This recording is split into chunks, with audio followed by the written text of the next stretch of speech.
Dobar dan, Nikolina. Dobar dan. Kako ste? Odlično. Koji vam je najdraži kutak u stanu? Najdraži kutak mi je evo tu za stolom, dođite, pokazat ću vam. Tu sjedim i čitam knjigu, popijem kavu i odmorim. Čime se bavite? Radim u digitalnim komunikacijama.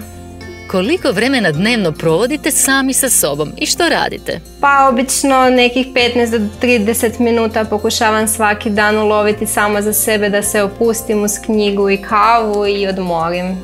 Koliko vam je vrijeme za sebe važno kako biste se odmorili i napunili baterije?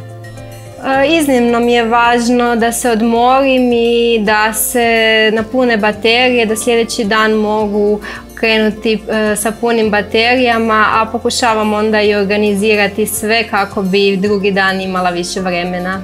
U koje vrijeme dana najčešće boravite u svom kutku?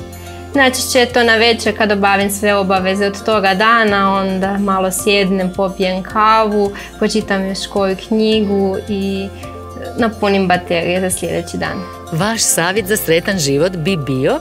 Savjet je da otpustimo sve negativno, koncentriramo se na pozitivno i na kraju će uvijek sve biti u redu. A ako nije u redu, nije još uvijek kraj. Koga primate, Nikolina, u svoj kutak? U svoj kutak primam obitelj i prijatelje i volim s njima provesti kvalitetno vrijeme. Što ćete u njega još dodati? U svoj kutak ću dodati još jednu tirkiznu fotelju iz namještaja Mime koja će se ovdje savršeno uklopiti. Koje su vaše želje i planovi za sljedeću godinu?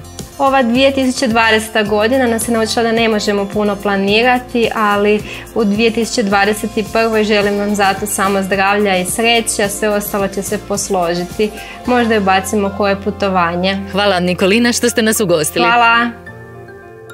Mima, pravi osjećaj doma.